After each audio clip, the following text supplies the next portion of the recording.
You're listening to an Airwave Media Podcast. Sick of those trivia podcasts that you don't even understand how to operate and they just have too many levers and buttons? There's got to be a better way. Now there is, with Good Job Brain, an offbeat quiz show and trivia podcast that makes learning new things easy and fun. I just learned that artificial vanilla flavoring sometimes comes from the anal glands of a beaver, and now I can never shake that mental image. Thanks, Good Job Brain. Good Job Brain is available for the low price of just 4 easy payments of free. It's a podcast. Good Job Brain is part of Airwave Media and available on all podcast apps. Operators are standing by.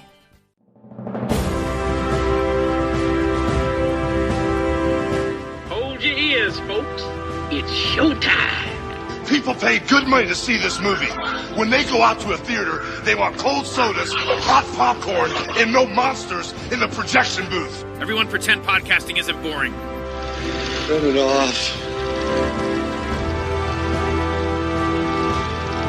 Turn it off.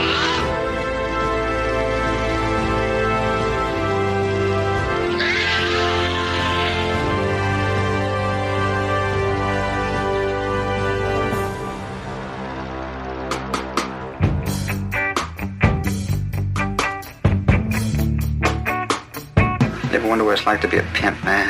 A pimp. It's gotta be trouble, all them different chicks calling you up at all hours. See, if we was pimps, we'd have all the pussy we wanted, baby.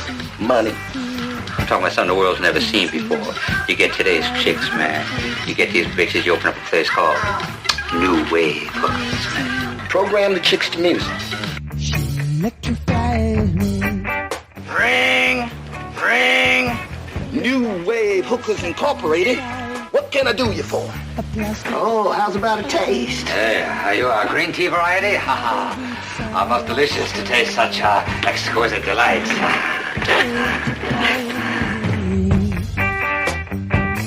Man, I think these bitches is crazy. They out there giving away that pussy for free, all to hear some bullshit music. Now, what the hell does that new wave music got that black music doesn't have? You know what I think? I think these bitches be from another planet, and that new wave music is like they sex drug. Lucky for them that I am the genius that I am. I figured out a way to program bitches to music, and that's the new way to catch. Hey, baby. You looking fine today, mama. Would you like to listen to some music? What kind? Bend over.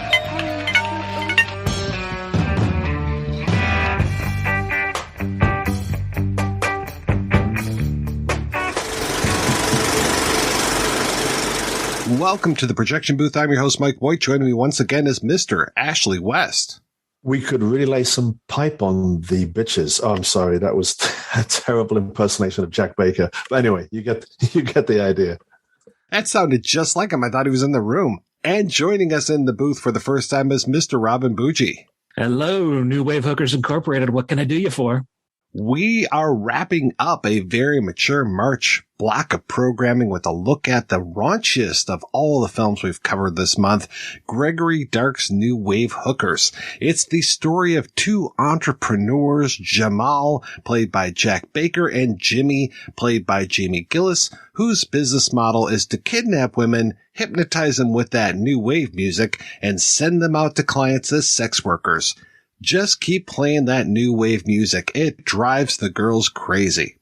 Not sure if there's a whole lot to spoil about the intricacies of the plot on this one, but we're going to do our best. So if you haven't seen New Wave Hookers or its 7 sequels, yeah, you have been warned. So Robin, when was the first time that you saw New Wave Hookers and what did you think, sir? I'd known about this movie for years because amongst fans of vintage porn, it's pretty infamous. And despite being a big Jamie Gillis fan, I never actually sat down and watched it until mid-2000s when I was researching a piece for my magazine and book series called Cinema Sewer. And that was for a piece about Jack Baker, who is Jamie Gillis' co-star. And what did you think of the film? I liked it. I had seen a couple of Gregory Dark's other films before that, but they were shot in video ones. So I was like, oh, this is actually shot on film. So it was a step up. And I've always liked his movies. So. And Ashley, how about yourself? I mean, I'm feeling bad already because I think I'm the old guy on this call. I saw it when it came out in 1985, would you believe? So it was a window display. I was living in France at the time, and there was a window display solely dedicated to this new American phenomenon that was new wave hookers. What struck me, not being knowledgeable about porn at that time, was just how different it looked. Just from the box covers, it looked. I was used to sort of seeing porn posters that, with all due respect, looked like they featured friends of your parents, hot friends of your parents, but still friends of your parents. Suddenly, the girls on the box covers looked like the girls you saw in the clubs or you saw, in your place of work. And it was a revelation. So I rented the tape. It lived up to what the packaging was, because it was a different kind of porn film. It was, in effect, a turning point in the industry. It wasn't like too many films that had appeared before then. The only visual precedents had been movies like perhaps Cafe Flesh or Night Dreams. But this was an entirely new proposition. In fact, if I can just go on, I worked on HBO's The Deuce, and they were looking for a movie that symbolized the changing in guard from the old school pornography shot on film to a new vision of porn. And so we actually captured that in one of the episodes where New Wave Hookers is given an industry showing, and people come out of it scratching their heads. Some people are saying this is porn mixed with MTV music videos. And some people come out saying, this is terrible. It makes no sense. The lead character who had come out of the 1970s industry of filmmaking is unimpressed. She calls it a bunch of fuck scenes set to music. But that was kind of emblematic, I think, of what was going on in the industry. There was a lot of people still to this day. I remember speaking to Bill Margold a few years ago. He hated the film, always did. And there's several people who really view it as being the beginning of the end of a serious porn industry. Other people think it was the start of bringing it into the 21st century. It's interesting. When we kicked off this month together, we talked about Memories Within Miss Aggie, and I had brought up the idea like, oh, what if this was just a bunch of loops that were thrown together and tied together with a plot? And, well, here we are. We're back at the end here, 13 years after that one, and we're just like, okay, well, this basically is a bunch of loops thrown together with a little bit of a plot in between. I was joking with my wife before I came downstairs to record, saying, I don't think we're going to be talking about the plot of this movie too much, because there just isn't that much there. It's not plot driven, but it is character driven. Like the characters have a lot of charisma, and that's kind of what you're watching for. Damn straight. When I first saw this one, I probably rented this on video. I was aware, and we'll definitely talk about the whole Traci Lords situation, but I was aware of that because that was happening. What was that? 86? All of that stuff was going on. Yeah, it was July 86 that the news broke. So that's just when I'm about to go into high school. So I think I was probably 16, 18 years old, maybe 17 when I first saw this. And already by that time, I had known just a little bit about porn and had a friend who knew a little bit more. And he was like, oh yeah, if you want to see really nasty shit, you need to see stuff by the Dark Brothers. And it was, let me tell you about white chicks. Let me tell you about black chicks, the follow up, Black Throat, and then New Wave Hookers. And New Wave Hookers was like nothing I had ever seen before.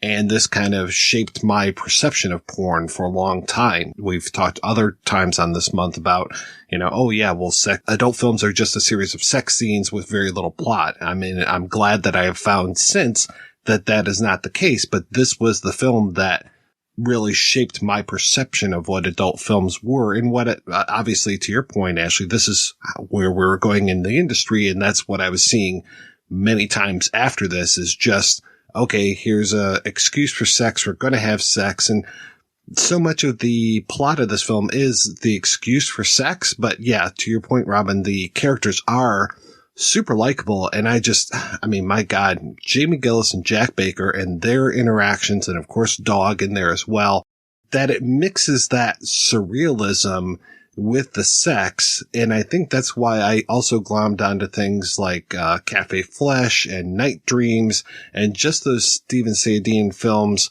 where, you know, he was directing or writing and doing the set decoration. And then I had forgotten that he actually was the production designer behind this film as well, which really makes a lot of sense. The two characters you talk about, the Jamie Gillis and Jack Baker, in some ways mirror the Dark brothers themselves, Walter and Greg, not real brothers, it should be pointed out. It was almost performance art for them. They decided that they wanted to shake up the industry and declared that porn is dead. They were proud of that, and they wanted to be part of, you know, the next generation. What they were keen to do was portray these pimp characters. They would turn up to premieres wearing African-American clothes. Iceberg Slim was an inspiration. They flipped the bird to the camera. And, you know, no one had seen this before. Adult filmmakers up until then had been notoriously, even painfully keen to get good publicity. Sure, they were pornographers, but directors like Anthony Spinelli or Chuck Vincent or Jerry Damiano nevertheless still tried hard not to offend. They tried to be an alternative Hollywood and make films that would look like regular movies if you just took out the bump and grind. But the Dark Brothers were different. They said, we're making these films. That makes us the stars. That makes the directors the people you want to see. So they would turn up proclaiming that they were the stars here. So New Wave Hookers wasn't the first of their films, but once they'd established these characters, Greg told me that they wanted to actually put their characters up on the screen. And so in some ways, Jamie and Jack represent Walter and Greg themselves. One of the characters, the Jack Baker character, that Jack Baker, I had grown up seeing him on television. And so to see him in this role, I was like, what the fuck is going on? This is Styx from Happy Days. Why is he in this movie? It was so bizarre. Which one of you is Styx? I'm Bill Downey Jr., ma'am. They call me Styx. I'm Kathleen's aunt. Look out. Who do you think you are checking out my niece Kathleen? Oh, well, no offense, nice lady, but when you buy a car, you check under the hood first. He was Styx, yeah, on Happy Days. He was Bubbles on Sun Ra's Space is the Place. He was CeCe on ABC Saturday morning live action series The Croft Super Show. Yeah, and then he's also the guy in New Wave Hookers that gets his cock sucked by Kristara Barrington. So, and it's funny because Jack is we all hear about these stories about the Ron Jeremys and the Linda Lovelaces and the John Holmes and porn history, but guys like Jack Baker's story he didn't have the hardest or biggest dick, but his stories of those kind of guys I find the most fascinating. Yeah, he's a black guy, very funny, talented, really excelled at acting and especially the comedy aspects, very funny line delivery, which gave him a way to stand out in adult movies. In particular, I found, because it was a niche that not so many other guys were known for. I mean, there's Bobby Astor and Ron Jeremy, but I think he was the funniest guy in 80s porn, Jack Baker. He wasn't, known for his fucking prowess. Bill Margold said that he didn't, who was actually the guy who discovered him and gave him his first role. He always said, oh yeah, he couldn't really do it with his dick. I mean, even in New Wave Hookers, he spends a lot of his time just standing off to the side, kind of jacking his flaccid wiener. But I digress. But with Jack in a production, it was going to be entertaining and watchable, especially actually if it was a Dark Brothers film, because they really knew how to use Baker's talents. His work in those early films of the Dark Brothers is really impressive to me. I don't know. It's very like street level, lots of sass and slang and being outrageous, which I think really suited Baker's talents, the whole shucking and jiving that he had really, honed to perfection in films like Kentucky Fried Movie. They gave him his best dialogues and characters that really played into what he could do. And, it's really some of his best work as an actor, porn or not, that he did with the Dark Brothers. He himself would say, actually, that he felt vindicated by the accolades that he got for this stuff. Because I'm sure, it must have felt like a bit of a defeat, going from mainstream Hollywood to doing XXX films. But, he won awards at the porn version of the Oscars. So he certainly wasn't getting that kind of love from Hollywood.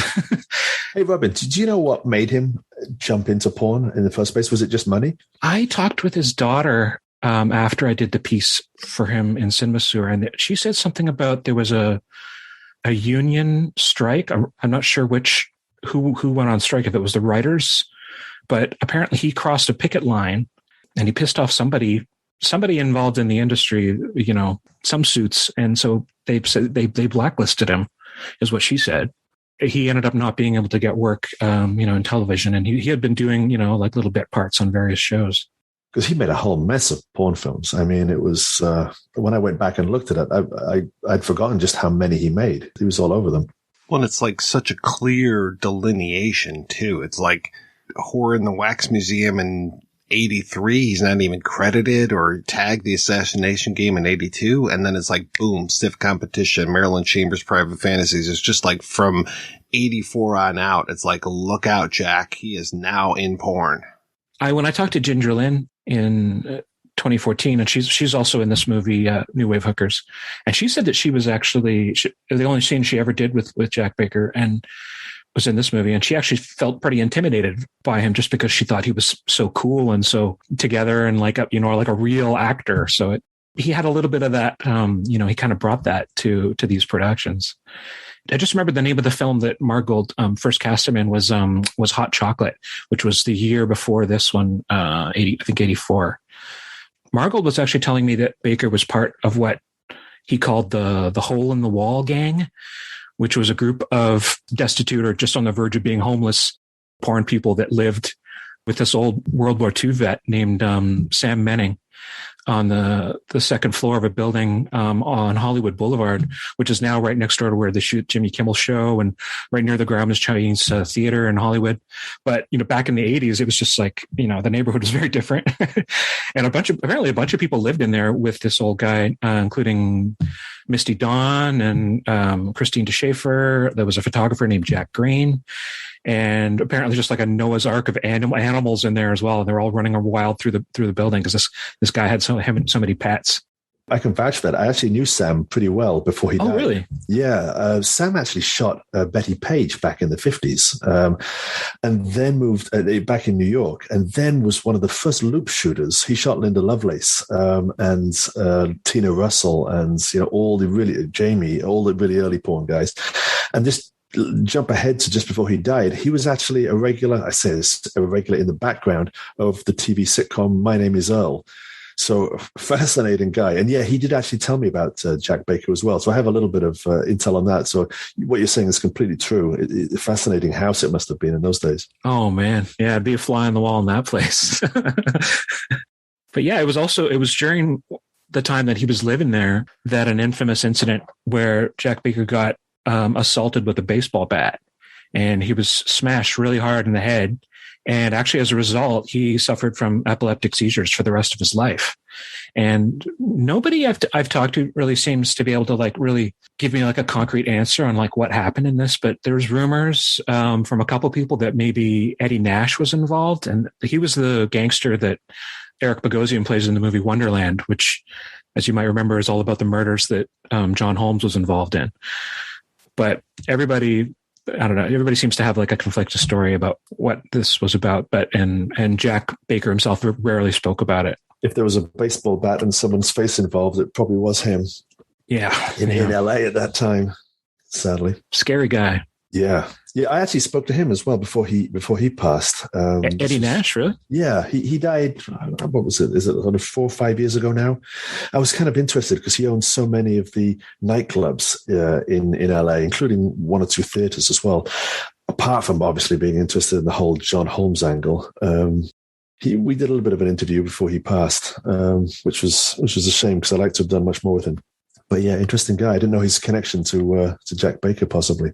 New Wave Hookers is such a different vision, but I think we have to look at Greg Dark's background a little bit just to understand where that came from, because despite the fact that there were 2 Dark brothers, one was strictly commercial, and that was Walter, and one was strictly creative, and that was Greg. Greg had a crazy background. His mother was a Las Vegas stripper. His father was into Aleister Crowley and that kind of literature. He, as a result, got into the first books he says he remembers reading were Marquis de Sade, Cocteau, and Bataille, and so on. Became obsessed with death and sex. Perhaps understandably, he ended up in psychology analysis as a teen, and got hooked on opium, hash, heroin from an early age. which led him to periods of depression. But when he discovered film, he was immediately drawn to surrealists like Buñuel, and loved El Topo, loved Antonioni and Godard as well. So he developed this sort of warped artistic sense from quite an early age, and actually went to Stanford College for fine arts, which is difficult to get into, but he managed to get into there and had several shows as an artist in New York before deciding to returned to college and went to NYU Film School, where he was sort of more or less thrown out because they didn't get his surreal conceptual art approach. And that's really how he ended up in the film industry, working for NBC. The interesting way that he got connected to the adult film industry is that he made a documentary, which ended up being called Fallen Angels, centered around Jim South and Jim South's World Modeling Agency, which was the main clearing business for porn talent at the time. And Greg spent a lot of time hanging out with filmmakers, hanging out on sets, and concluding that he could make better films than most of the people that he saw. Literally, he was at home one day, and Walter Dark, who was actually he'd formed VCA, which is one of the largest companies, turned up and said, "Listen, you got two options. Do you want to continue living in a shitty apartment with nobody appreciating your talent, or do you want to try and put it to some good use and make some films which in some way reflect this Jungian nihilistic vision that you've got, concept of the dark side or the shadow side of the personality?" And that's really what inspired the Dark brothers to form this partnership, which resulted in films which, to be honest, most of them are a lot weirder than New Wave Hookers. So if you start with New Wave Hookers, that's maybe a good entry, because they do get a lot stranger. I always think of the scene with Sahara, an African-American actress who is having sex with men dressed up in Klan outfits while black gospel music is playing. It was a very charged film set. And Greg liked the racial aspect. He was good friends with Jack Baker, actually. And so it's no surprise that the two characters have this sort of African-American pimp type feel to them. So that's a little bit of the background, which might explain some of the strangeness that appears in the movie. The whole thing with Gregory Dark being, I mean, he was so well known in that era for doing this kind of polarizing and transgressive material, porn that was kind of famously edgy for the time. A lot was made of that then and now too. But, in a lot of ways, despite dealing with these kind of outwardly racist or even at the very least racial stereotypes, and it was meant to make the audience kind of go whoa, But I don't really know that the XXX that he was doing in the 80s comes close to what would come after in terms of offensiveness, because it was still pretend, it was still actors. Like, for instance, what Max Hardcore and, or Rocco Siffredi or the guys, at facialabuse.com or hundreds of other porn content providers have done since then. And I think that's because nothing felt like consent wasn't involved on Dark's sets. The scenes weren't particularly rapey. I mean, if there was a rape scene, it was kind of very comic booky and silly, if you know what I mean. He wasn't deliberately trying to get his female performers to break down and, sob for real in a scene. He wasn't trying to destroy anybody's soul. I think he was just very aware that taboos, in particular racial taboos, which he was really drawn to, are a fast track to titillation for Americans who, quite frankly have, a lot of baggage about that. And so it kind of comes we're doing something bad, taboo, and that's going to make something feel really dirty. And I think the thing with Dark was that he was interested not only in turning the audience on, but making them feel really uncomfortable about being turned on. So he was pressing these buttons to get that reaction. And I think it worked really well. Especially when you read anti-porn literature from that era, and because it's filled with scandalized writers who seem convinced that, we're never going to see anything this bad as New Wave Hookers or these other, I remember reading one quote about him in Esquire magazine, of all places, that said, I have it quoted here. He was dedicated to the task of making human sexual congress look inherently unwholesome. Well, you said comic books, and that really does fit with this. I mean, Jack Baker in his orange jumpsuit with his orange sunglasses. I think once the dream begins, once we have this framing device start, I don't remember him ever really taking his sunglasses off. No. And maybe it might be the same thing for Jamie Gillis too, who in his dream it's kind of confusing as far as, is he supposed to be Japanese or Chinese? Cause I think he's doing a Japanese accent, but then he talks about sushi and Chinese a lot. And I'm just like, okay, it's Asian. I think it's supposed to be Asian. I saw someone, he looked Asian. Yeah, that's more of the racial stuff, right? Like he's really tapping into like a really obnoxiously ching chang chong kind of like Asian stereotype, and you're like, what is this? Like, and wearing an Anarchy t-shirt, and then Jack Baker, all of his lines, I mean, it's like bitches this, bitches that, it's all of this stuff where it's just like, man, and N-words being dropped all over the place, and it's like, they are just playing racial stereotypes to the hilt.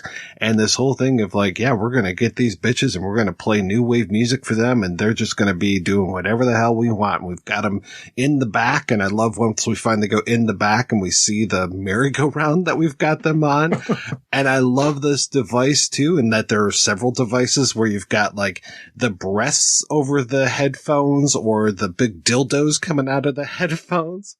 What is about that? I still can't figure that one out. I love it. And you put that new wave music on, and these girls, they just turn them right out. I mean, it honestly could be seen as very offensive, but I found it fucking hilarious. And just, their back and forth is amazing. And just, what the fuck, this whole thing where they've got phones in the office, but they don't have ringers because they have a man that is in the office that they call Dog, and Dog will just start to shout ring whenever the phones are about to ring because he's got the gift of second sight.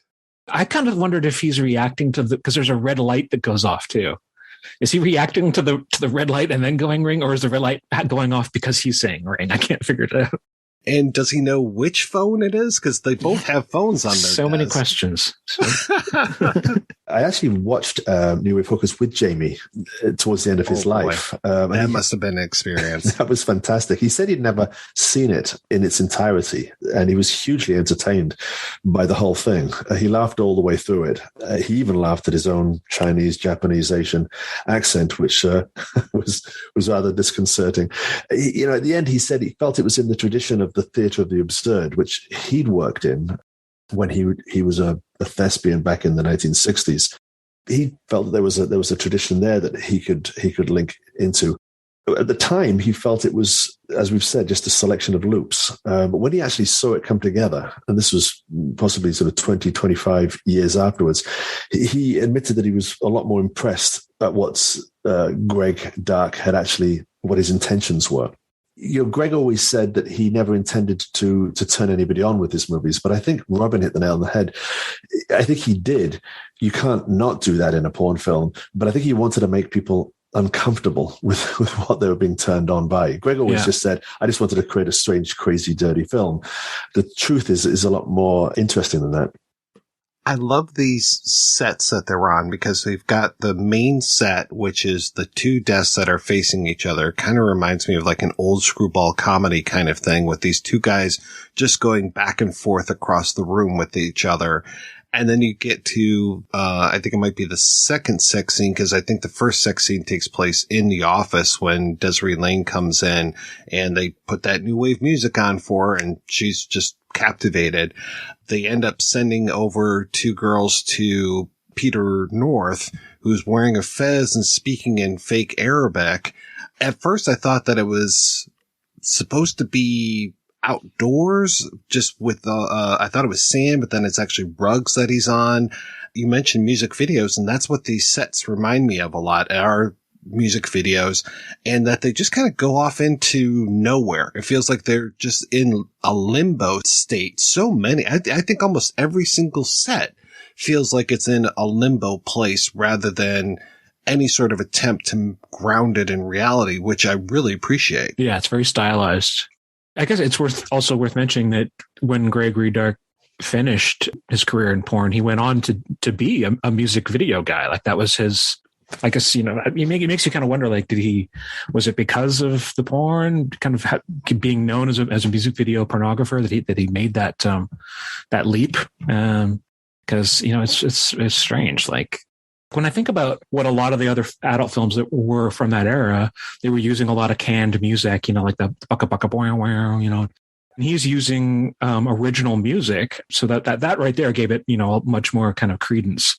But when he went on to do these other music videos, a lot of them were for like wholesome, virginal pop stars of the era, like Mandy Moore and Britney Spears back before she kind of embraced more of a sluttier persona, and Nick Carter's little sister, Leslie. I mean, I guess it kind of seems like a different line of work and totally unlike porn. But, the more I think about it, how different really is the sexualization and visual fetishization of young women in the music industry really, all that different from what Dark was doing earlier? I think they're fairly closely related. I mean, one's just more culturally acceptable commodification of women and one isn't.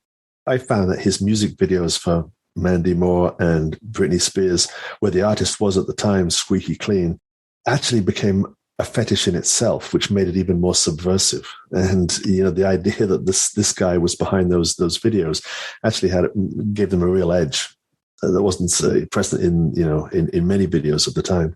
Ashley, do you know if the stars that he worked with when he was doing music videos were even like aware of his history in porn?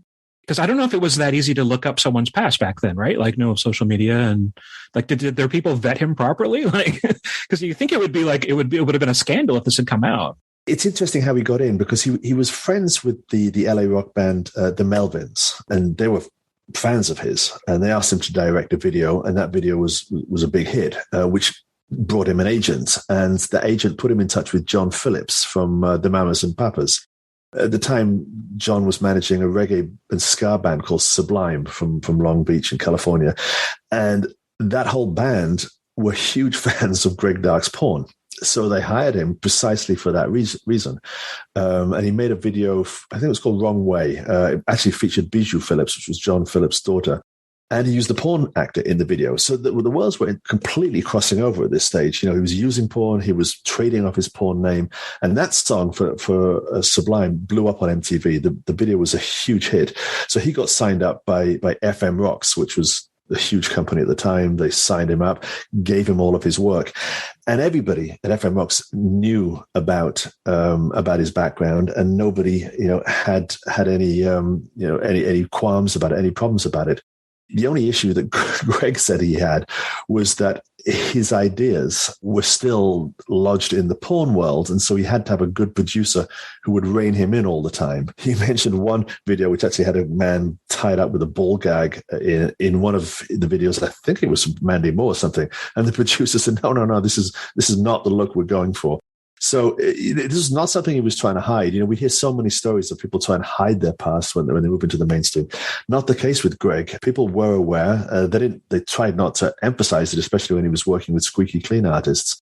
One of the biggest ones he had was a song called Graduation from Vitamin C, which in the summer of 2000 was like the number one song on MTV. And he did the video for that. And like I say, he never hit it. I pressed him on this whenever I spoke to him about how he was able to get away with it.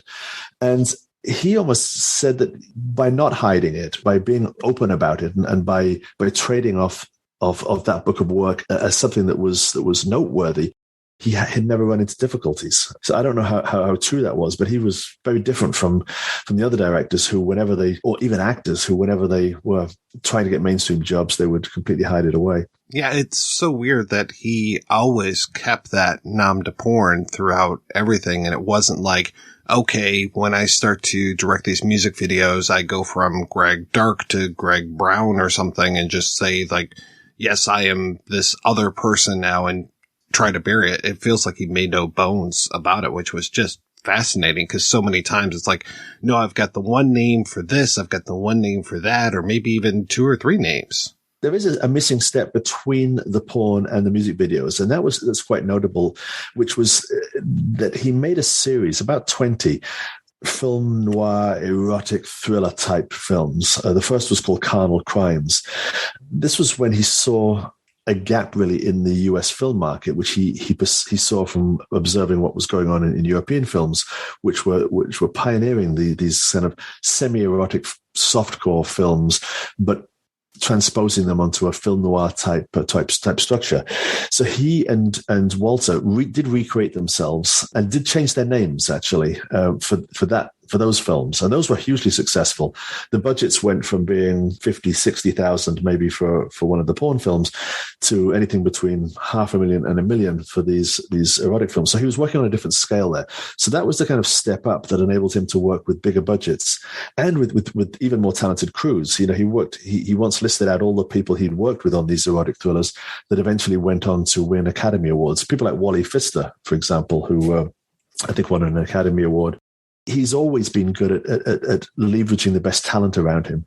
But once again, yes, he used a different name, but it wasn't as if it was an open secret. It wasn't as if he was afraid of it. Contrast that with Radley Metzger, who right up until Radley's passing in this century was absolutely terrified that Henry Paris and Radley Metzger would be completely conflated in some people's minds, which was, a little bit delusional. That's right. I've forgotten about, what was it? Alexander Gregory Polite. Yeah. That's exactly it. That's his subcore name. And then he had, he did Greg Brown for a little bit, and then John Valentine, I think, for just a little bit too. So yeah, I very much misspoke where it was, but that he was doing the videos under the Greg Dark name and not one of these even Hippolyte type names. I found very admirable that he wasn't trying to hide it. Like you said, it was an open secret. We've talked a lot about music videos, and of course, so much of this movie just lives and dies by its music. The original opening, so not the opening that you're going to see when you buy this now on DVD. I don't think it's available on Blu-ray, which is unfortunate, but the opening that's currently there, it mixes some of the actresses. There's a lot of smoke. There's a lot of just kind of, the actresses looking at you, and then also mixes in some of the shots from the film. But the original was much more, it was very music video, and it was very much more the actresses on display, mostly masturbating. There's two actresses at one point, and they're masturbating each other, but it's great. This whole, like, the smoke, the atmosphere, the music. I mean, this whole, it's no joke that this new wave music turns these girls on, because the new wave music goes through the entire thing. And I love both the plugs with what they're doing, and then the band or whoever's going under the name The Sockets. There's some great music here, especially I want to say it's the scene with Ginger, where the music gets really kind of dark, but it's almost like an early industrial type of thing. And I really appreciate where the music's going in that scene.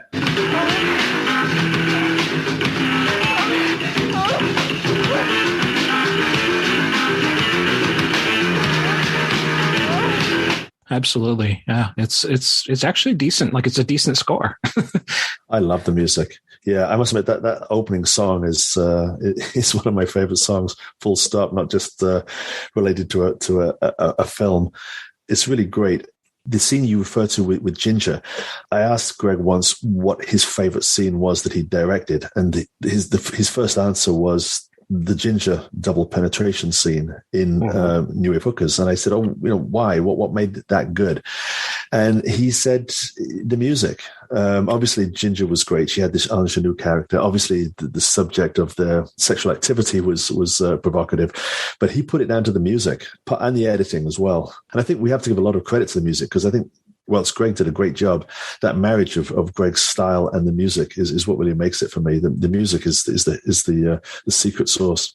What I really like, even though Ginger is allegedly, being mind controlled by new wave music, that she comes in and she's just so in control. We've got Steve Powers, who is also Dog, but he's doubling as one of the nerds. We've got another man in there who's also playing a nerd, and we've got her coming in and just taking charge. That whole, as soon as she comes in and tells the one guy to lick her ankle, I'm just like, she is fully in charge here. Even when she's getting double penetrated, it's like she's doing this because she wants it. And she's the one who calls all the shots. She looks more like she's fucking them. Yeah, even when she's being double penetrated. I have so much affection for Ginger Lynn. Like, she was in the second porno I ever saw when I was a teenager. So I just have she's like in my lizard brain, when I think of sexual attractiveness, I think of Ginger Lynn. and I was in 2016, I was tabling at a convention in London, Ontario called Shockstock, and she was a special guest, and we ended up I was sitting basically tabling right next to her for an entire weekend. So I had her, like, we just basically just, I was like chatting with her for literally for 16 hours. Right. So it was just great. And then drinking in the convention bar, in the evenings as well. So it was just like, yeah, dream come true for teenage Robin. And Ginger actually names it as one of her favorite scenes of all time as well. I was interested when I asked Greg, how did you pick actors or actresses for your movies, especially new wave hookers? He said, typically, I like to choose them on the basis of no inhibitions. That was the characteristic that he looked for. Sure, they had to be good looking and so on, but he really wanted people who didn't have the inhibitions so he could mold them within the movie. And I thought that was interesting. He certainly chose good actors in this movie. Well, I love her very much like punk look that she's got, and just all of the girls. I mean, even, the guys, nerds notwithstanding, or quote unquote Arabs notwithstanding. So many of the people, Jack and Jamie, and then all of the women have this very punk aesthetic going on. There's so many like belts and dog collars and all these things. And she's got her hair all, stood up and everything, and just the makeup and all that. I love that it's all playing again with that aesthetic. This movie is so strange to me because I think that it's set in New York because I'm constantly hearing the horns outside of the office, laid over the soundtrack. But then there's mention of the valley, and just it has a real LA feel to me for whatever reason, maybe because of the punk scene. I assumed it was set in LA because at the end, Jamie Gillis is driving in a car, and I just assumed that was like Sunset Boulevard or somewhere. It didn't really look like New York to me. Yeah. Yeah, once he gets out of the office, and I'm just like, okay, yeah, for sure this is LA. When the one girl, I think Desiree, comes in and is like, oh, I read you about this in the Valley News or whatever. I was like, oh, okay, this must be LA.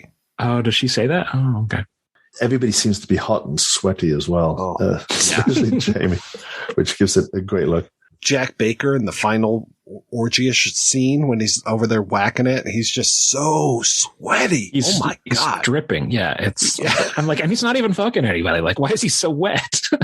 The guy who did the makeup, Jim Bridges, actually had a stellar career working with Jackie Onassis, Angela Lansbury, even was Mick Jagger's personal makeup guy on tour before he went on stage. He did makeup in a lot of porn movies, but he must have been pulling his hair out over the sweat on these scenes. So if people aren't going to watch this movie, we should probably tell them, though, about in between these sex scenes, we go back to the office. Every single time we go back to the office with Jack and Jamie, with these two characters. And it's almost like skits. They're talking to each other and they're just kind of pontificating upon the world. There's this whole thing about, how is it that these bitches are giving it away for free and we should really be charging? And then there's, this whole thing about sushi. And at one point, almost every single one of them starts off with a phone call. And, one of them is great. It's, Jack Baker talking about how they have no pinhead bitches and he wanted to, humpback bitch, apparently. I know a woman who has midget bitches. And this brings us into my most favorite part of this entire movie. Forget the sex scene. I want to talk about Borneo and the walking disembodied dicks. Let me tell you about something that's really fine. Down in Borneo, they got this place where these dicks walk around. Disembodied. Yeah, they got these dicks running around and they be chasing bitches, and they got these dick catchers that run after them. They catch them, they take them out, they train them, and then sell them to these high-class chicks for toys. Oh. Yeah. Now, what would you do if you was walking along the road and you and your old lady was attacked by a disembodied dick? Oh, I would spit at that nasty thing. Oh, crunch. I was waiting for them to cut to like Borneo or something, like, but they Oh, it's so good. And just that whole, what would you do if you were attacked by a disembodied dick? I would spit at it. Of course, like you would. I wonder wonder if that was like an improvisation from Jack Baker. Like, how scripted was that scene? Because it just seems so ridiculous. Page 75 here. Okay, this is the scene. All right, Jack. Jamie, I want you to really think about what you would do if you saw a disembodied dick. What would you do with that? In the following scene, in the original version, it was the Traci Lords scene. And what ends up happening is there's a phone call, and it is, you want a devil? Yeah, she'd be hot as hell. And so they send, and this, I mean, it almost works that this got cut out of the film because it really doesn't fit in with the rest of the movie. This whole thing about new wave music, and just I was talking about how the girls look, and they almost have like a post-apocalyptic look going on. So many of them have ripped up t-shirts and all this.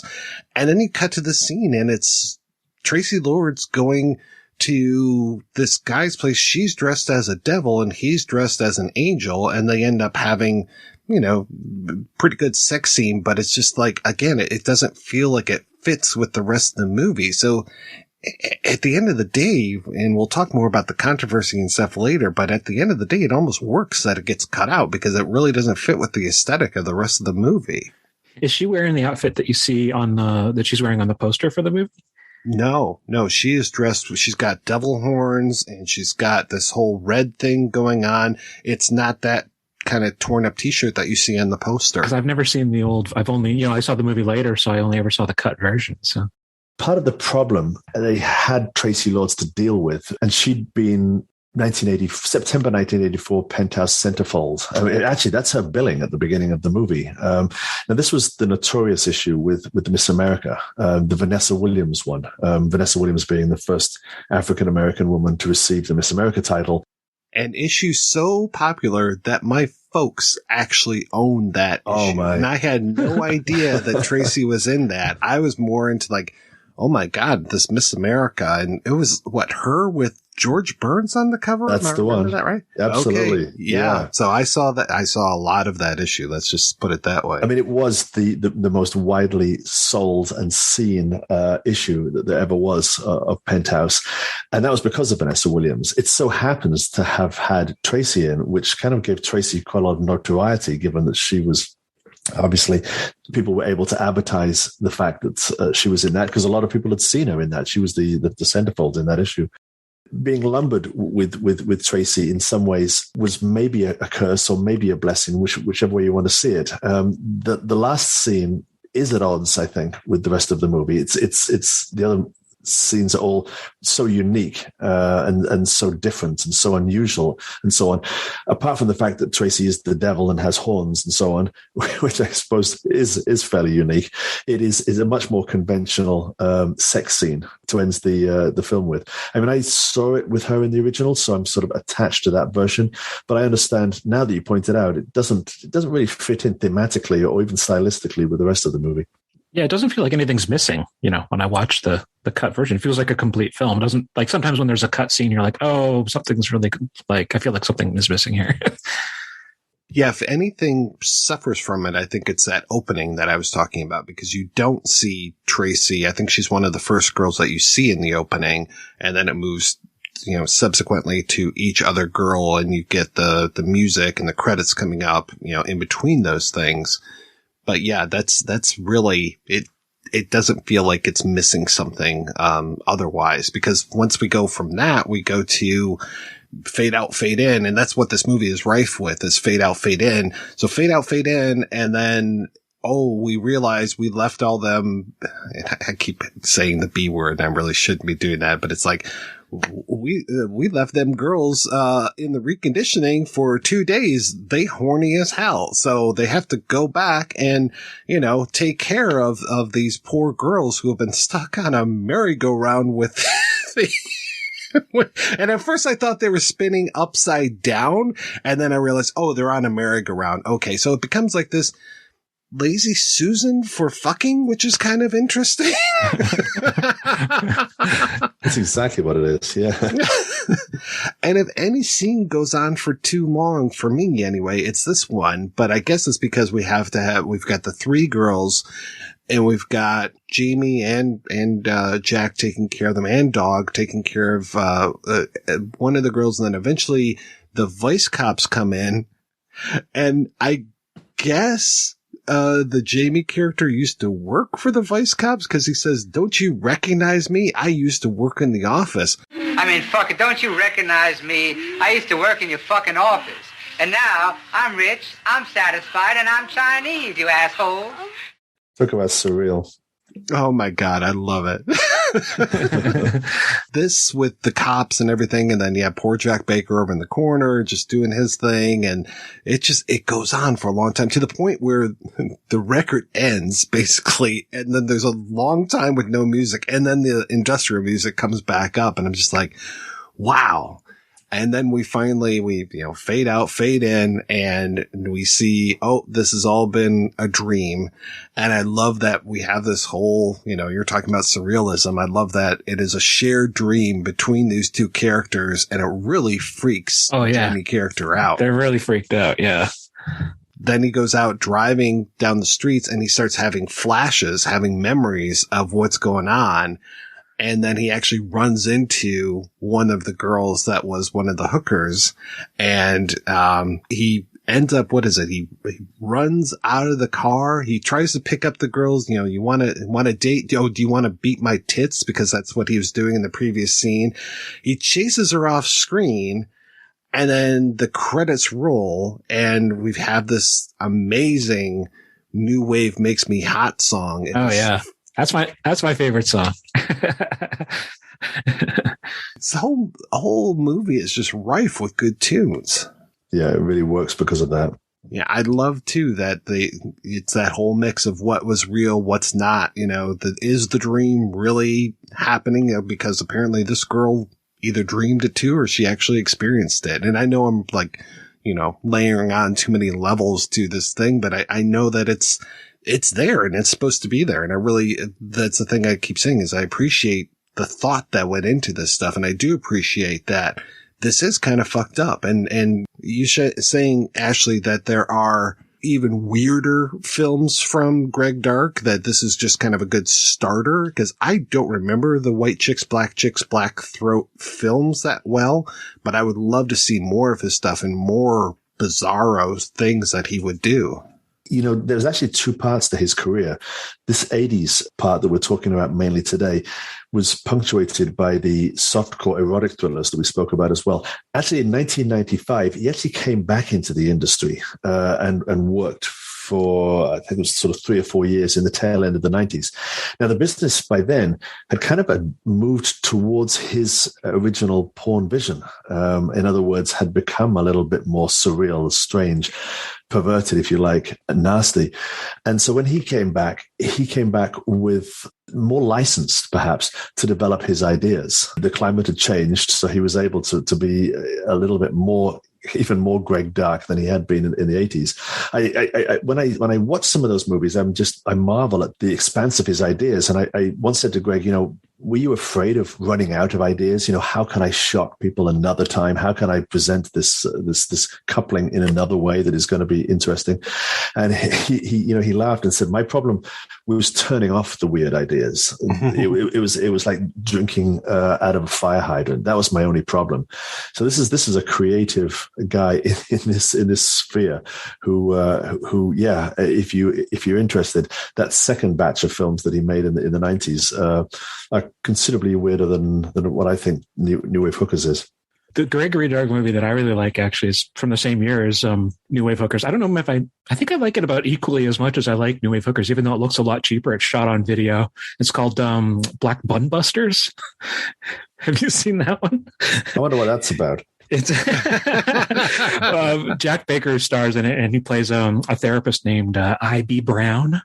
And he's, has the elbow patches on his tweed jacket, and he holds little therapy sessions for people about how to get more involved with anal sex. And the best parts for me is when he does these very obviously improvised little raps.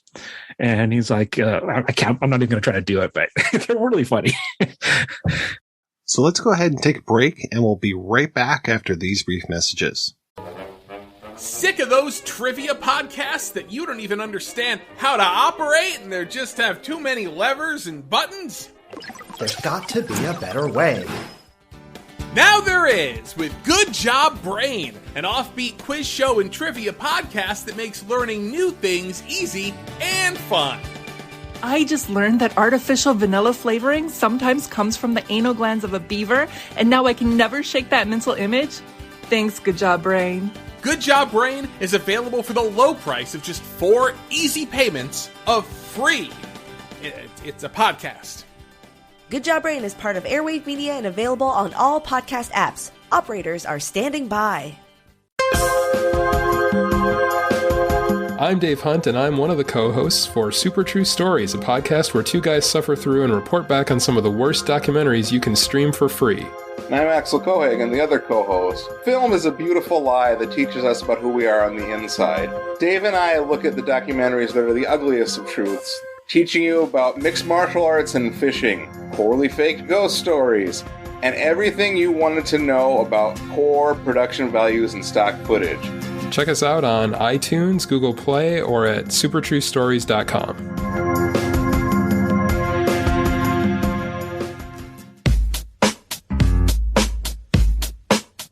It's not easy having a good time, and it's not cheap either. Every week, the Projection Booth brings you a new show, possibly even 2, focusing on all genres of cinema. If you've sat through the 7-hour Conan episode, the 6-hour Star Wars episode, or even the hour-long Superbman episode, you know that Mike and his co-host put forth a lot of work into researching the movies, tracking down the interview subjects, and putting together one of the best podcasts on the internet.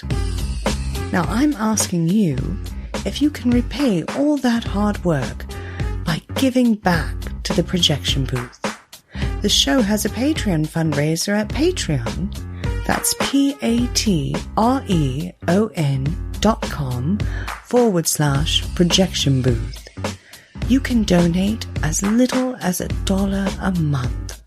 That's $12 a year. At least 50 great shows and 2 terrible ones. That's the price of 2 matinee tickets. Now isn't the Projection Booth worth it? Once again, that's patreon.com/projection booth. Donate today. It's the right thing to do.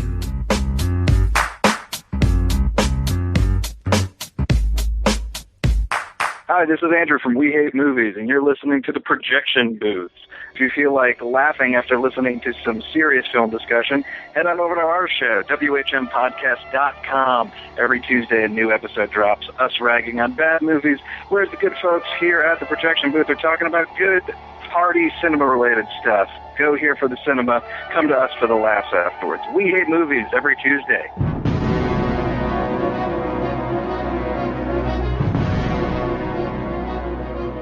All right, we are back, and we are talking about new wave hookers, and of all the movies we've discussed this month, Little Orphan Dusty had 1 sequel. This movie has part 1 through 7, plus a remake, NEU wave hookers.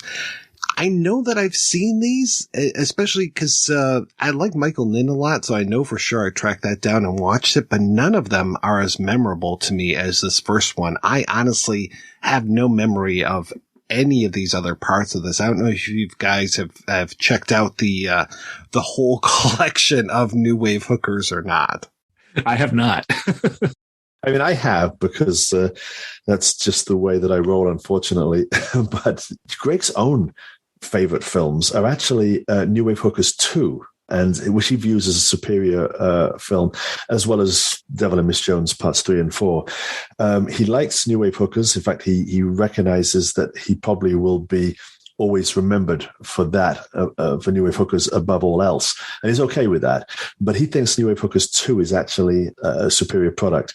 My feeling is that there weren't so much sequels as almost a franchise, that got passed around as it was branding gold to be able to announce the new film. They bore little resemblance to the original ones, and they, as usual with sequels or franchises, they have a diminishing return. But I would check out New Wave Hookers too if you're interested in digging deeper. I mentioned Michael Ninn, and I like that. I can't remember if it's 5 and 6 or 6 and 7, that Anthony Lovett, who wrote, Shock, is also, I think he directed, and one of them, I think 7 he wrote, and then 6, I think he co-wrote with Ginger Lynn. And so I like that Ginger Lynn is in there. It seems like Jack Baker continued to be in some of these. I want to say Jamie Gillis, was involved with at least one of them, doing kind of an opening narration. So there are some tenuous ties to the original, which is kind of nice. And yeah, like you said, Greg ends up doing, 2, 3, and 4 at least. So yeah, it was, and then I like the idea of doing a remake with, the NEU Wave Hookers, Ian MacKaye, not the, guy from Minor Threat, but, I think his name is a tribute to Ian MacKaye's name. I did see that one. I liked that one actually. The girls look so different. And I know, obviously, it's 2006. Women just look different in 2006 than they did in 1985. But it's just so strange. I'm just like, wow, I feel really old watching this movie. It's from a different era and for a different audience, I think. I totally think you're right. But it's interesting, though, to see like the way that the girls look. And it feels more almost like Suicide Girls-ish. That's exactly what I thought. You can argue that Greg was the godfather of alt porn, of which, Suicide Girls was part of the tradition.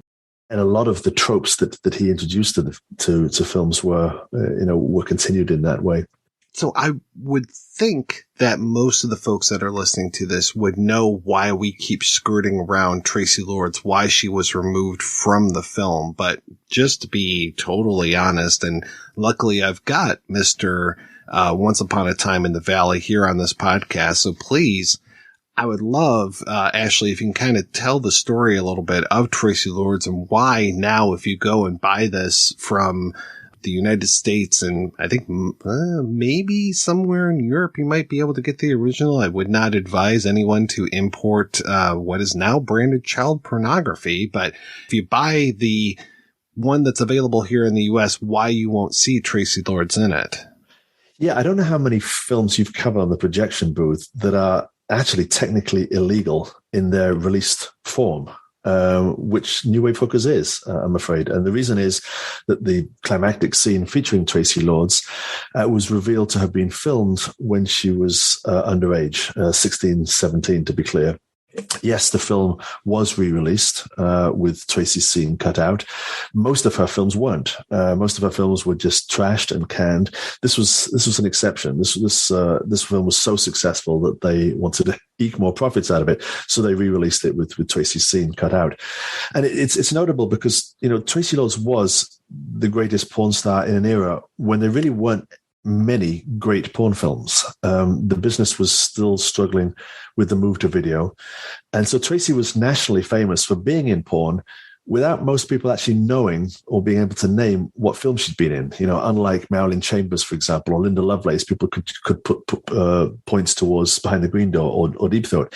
The exception is, of course, New Wave Hookers, which was a genuine hit. I mean, this was big. Just to talk numbers for a moment. It had a theatrical release. It had a world premiere at the Los Angeles Pussycat Theater in 1985, and then had a big opening in New York as well. Estimated to have sold over 40,000 units on video within the first year. And that's at $40 a pop, which is well over $1 million in 40 years ago prices. So we're talking about a porn film making, $5 million today. Can you imagine a porn film grossing that today? So this was a genuine sensation, and Tracy became a genuine sensation as the main character in it. About a year after the film came out, somebody informed the cops, and Tracy was taken into custody. She had just turned 18. She'd actually filmed one adult film after her 18th birthday, which coincidentally was the only film, which was a film that was owned by her. So her arrest and the revelation that she had been underage for most of her career automatically made her entire film catalog illegal, and anybody who owned it had to trash it immediately or face federal consequences, except for Tracy, I Love You, which was a film she shot in France, which was legal. So you can imagine with that kind of scenario, there's a lot of conspiracy theories going around. Was it Tracy who made the call to bust herself and make all of her back catalog illegal?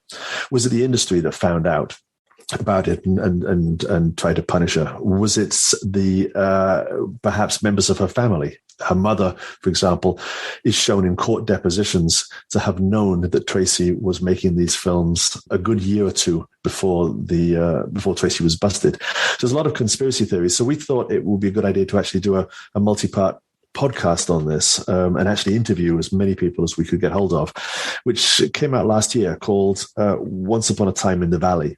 And we tried to tell the story in a Rashomon way, starting with Tracy's version of events, which she's told many times, including in an autobiography and in many other interviews with Larry King, Oprah, and the usual suspects.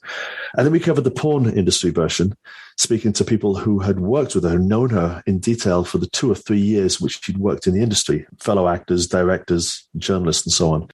Our feeling was that the truth was actually more exciting. In other words, neither version was entirely reliable. But we felt that Tracy was actually a film noir heroine, almost a proto-feminist who'd managed to twist a male-dominated industry to her purposes.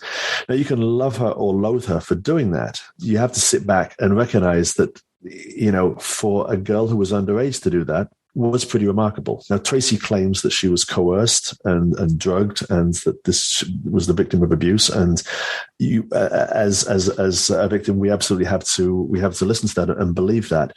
But the fact is that what she managed to do, whether she was an active party to that or being used, did have a huge impact on the industry. I still speak to people today who have passionate feelings about her. Very strong thoughts about, she was the worst thing that ever happened to the industry, or my God, did she shake things up? And can you believe it? She was just a young girl. How do you do that to an industry that is allegedly mob run and managed by middle-aged men? And yet she did that. So it is a good story. I enjoyed doing the podcast. We spoke to Ginger Lynn and other people that we've spoken about today, and hopefully managed to present a balanced view. But you do have to listen to it all first. That there was, I think, some trepidation that we were slut shaming or victim shaming at the beginning when we painted one side of the story. But as I say, it was a Rashomon version that tried to cover all bases and tried to be fair-minded. And my admiration for Tracy remains undimmed. I have been an admirer of her since I saw this movie, right through to her present-day incarnation, which is, a reasonable-sized star of mainstream movies. So, a fascinating story. It's funny, Tracy, I Love You, of course, was the only Traci Lords film that I was, able to rent. And when I watched it, I was just like, wow, what's the big deal? Yeah, it's ironic that the one film that you're legally allowed to watch is probably, the least distinguished out of anything that she did. Incidentally, when she was launching her production company, which she did when she was 17, in other words, she made two films as an underage star for her own production company before making a third and final film when she was of age. She actually did a lot of publicity around that, as you can imagine, setting up this new venture, and was asked about new wave hookers quite a bit. I have one quote from her. She said, "It was the filthiest thing that I've ever done. I couldn't stand it. When I saw it in its final form, I had to walk out in the middle." Her argument at that stage wasn't that it was something that she didn't like taking part in. It was more that she felt that it wasn't what porn was meant to look like. She went on to say, you need to get beautiful women, good sex, and a good storyline all together. And sometimes men seem to find that impossible to do. Well, of course, in the case of Gregory Dark, that's precisely what he didn't want to do. He didn't want to have a good storyline wrapping everything together. So that was a very deliberate step, something that Tracy, I don't think, appreciated when she was giving these interviews. And then you actually even worked on Tracy, I Love You? Yes, well, I worked on it. I was actually in front of the camera talent, of course. Yeah, absolutely. It was a very minor role as a translator because I was a language student at the time during my year in France, which is what you had to do if you're a language student. So I can't say that I got close to any of the action, but did see Tracy and her boyfriend at the time, and I did that on a few film sets, which made it surprising when I turned up and found out this was an X-rated film. And with hindsight, it was very exciting to me. It's pretty funny hearing Ginger, who has nothing good to say about Tracy and all of that podcast series. I think it's very ironic that she ends up now being the face of new wave hookers, that she is the person on the poster that you can see or the video box cover. Yes, she is now the lead, which probably is fair given her contribution to the film, even in the form that includes Tracy. I think for me, Ginger's the standout lead in that film. Anyway, speaking to Christy Canyon, who was another of the big stars at the time, Christy, liked Tracy, had a sneaking admiration for what she did, but nevertheless faced the issue that a lot of her films were taken off the market overnight. This was, at a time when, you would, for the first time, female performers were trying to build a personal brand because it helped them get perhaps mainstream work, perhaps dancing work, which was extremely lucrative, or just perhaps more porn work. And, when you get a large volume of your work that you've done over the previous 2 or 3 years taken off the market overnight, it does take away your brand. So even though Christy was positive about Tracy, she took a hit, as did many other people. With New Wave Hookers, you said that it was re-edited. Obviously, we have watched it. We're talking about it right now. Did any of the other films get re-edited, or is just this the sole exception? Are they all just gone from all marketplaces now? That's a good point. I can't think of many instances that did get re-edited formally at the time without Tracy's scenes. In some ways, New Wave Hookers lent itself to being re-edited in that way because it was more of a loop carrier, if you like. So you could take out Tracy's scene without it impacting the plot, and the others had some semblance of a storyline, which, given that Tracy was the star, kind of fell apart if you had to take her dialogue and sex scenes out of. I can't think of any examples. Can you, Robin? I'm sure there were some. I just can't think of what they were. But I'm positive there was at least 2 or 3 of them. Tracy's scene is with a guy called Rick Cassidy, who is kind of a legend of the really early part of the industry. So for me, it's always been fascinating that you have this new hot star who'd just been in Penthouse, Tracy, who was obviously making one of her first films, and Rick Cassidy, who had been a cheesecake model for photographers like Pat Rocco back in the late 60s, and then had moved into adult films in the early 70s, made 8mm loops, gay films, straight films, was a frequent performer until the mid 1970s. That might not seem a lot by today's standards, sort of 14, 15 years after Rick made his debut, he was acting with Tracy. But 14 years in the adult industry over that period of time is like a century. There was no industry per se in 1970. By 1984, it was an above board industry, and you could get your tapes in Blockbuster. So this for me was an interesting point where you had Rick and Tracy in a scene together, 2 different generations. I actually managed to speak to Rick before he died. I think he died about sort of 5-6 years ago. He spoke about the shock about finding that Tracy was underage when the story blew up. He was approaching an age where he was thinking of retirement anyway. His performances were a lot less sporadic, but it put the fear of God into him. He was really concerned that in some way this would implicate him. In some ways, he would become a target for law enforcement. It precipitated his sort of retreat into anonymity, and he was still worried about implications about that, even when I spoke to him sort of 10 years or so ago. Yeah, he didn't do a whole lot of more movies after this one, which That's right. was interesting. Yeah, largely because of that, I think. And I can't remember if I was talking to one of you guys or somebody else, but there's also the irony of, we talked about Jack Baker and how Jack Baker's going from legitimate stuff into porn while Tracy is struggling to get from porn into legitimate stuff. And it's just this weird crossroads. That is an interesting dichotomy. I think Robin mentioned the film was nominated for a bunch of awards, which it was. It won 4 at the AFAA, the Adult Film Association of America Awards. There were kind of marginal awards: Best Musical Score, Best Song, Best Trailer.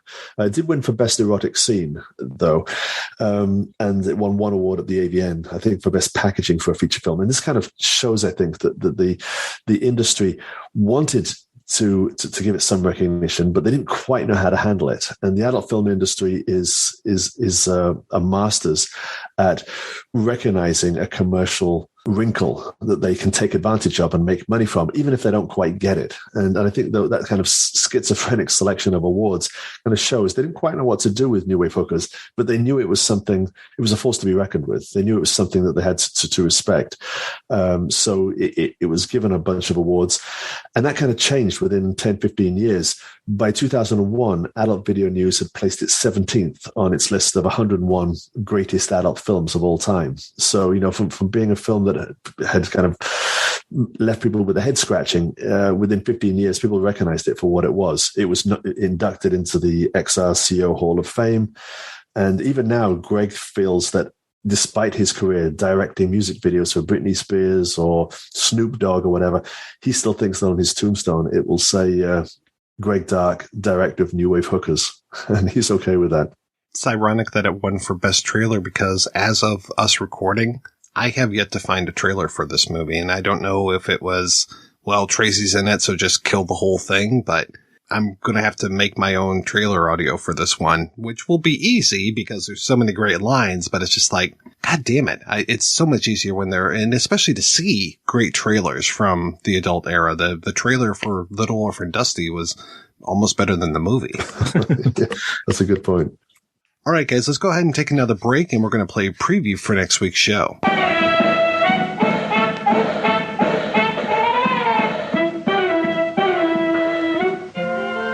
Great educators throughout the world have been forced to streamline our dictionaries and encyclopedias because of the demands of modern slang. Selected to perform this Herculean task of rewriting these ponderous volumes of knowledge is Professor Bertram Potts, who knows nothing about the subject of slang. This is research, isn't it? Yes. Certainly. Who was that guy learn so much from watching an apple drop? Isaac Newton, the law of gravity. Yeah, that's him. And I want you to look at me as another apple, Professor Potts. Just another apple. Yeah, that's perfect. What are you doing? I want to show you what Yum Yum is. Here's Yum. Here's the other Yum. And here's Yum Yum.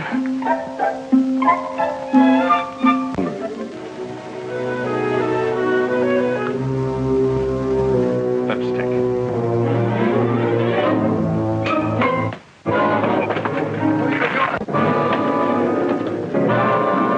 A sticker. Reach for hold of your hand. Hold him up.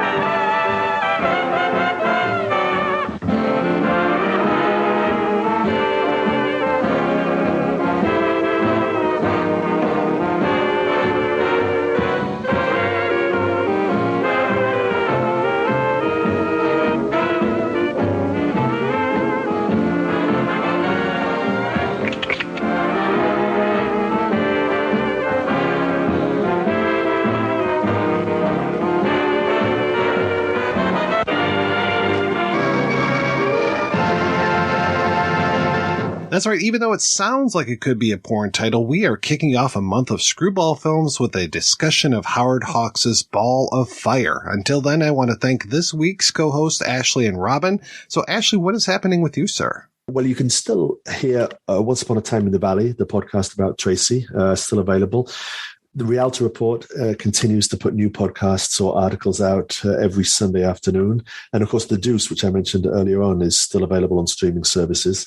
Something more recent that we did was got involved in a Netflix series called Crime Scene Times Square, which was about a serial killer operating on the margins of the sex industry in Times Square, which is an interesting story. And of course, we have a book out about John Romero, the legendary sexploitation and hardcore film director, which came out as well as a few film and television projects that we're filming at the moment. And Robin, what's happening in the Great White North? Well, after 25 years, it's the 25-year anniversary of Cinema Sewer, which is my zine and book series, all about cult films. So that's coming to a close with the 8th volume of the book series from Fab Press, and that's going to be coming out very soon. And that'll be available from fabpress.com and from my web store, which is cinemasewer.storenv.com. And you can find me on Facebook. And I have a new series which I've started, which is kind of a sister publication to Cinema Sewer, which is all about the history of underground and alternative comic books. And that's called Gutter Hunter. And that's available. The first issue is 100 pages, and that's also available from my web store. Fantastic. Well, thank you again, guys, for being on the show. Thanks to everybody for listening. To inquire about advertising on the projection booth, email sales@advertisecast.com. Thanks especially to our Patreon community. If you want to join the community, visit patreon.com/projection booth. Every donation we get helps the projection booth take over the world.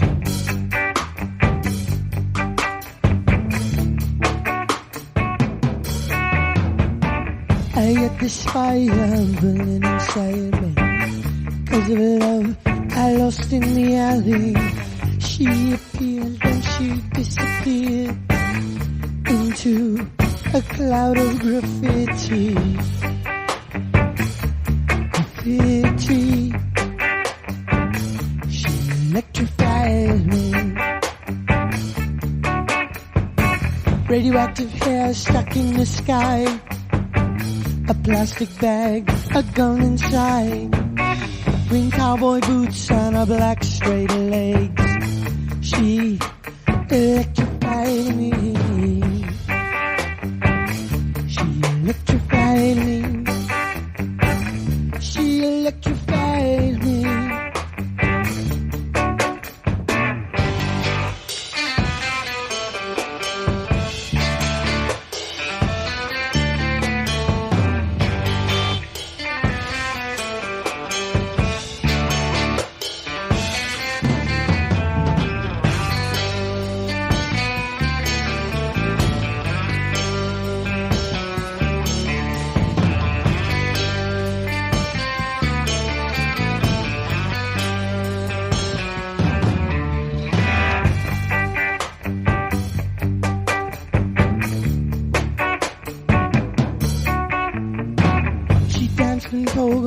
All night long, she bobbed her head like a toy tin doll. She shook her shoulders around so free. She even danced on the ground with me.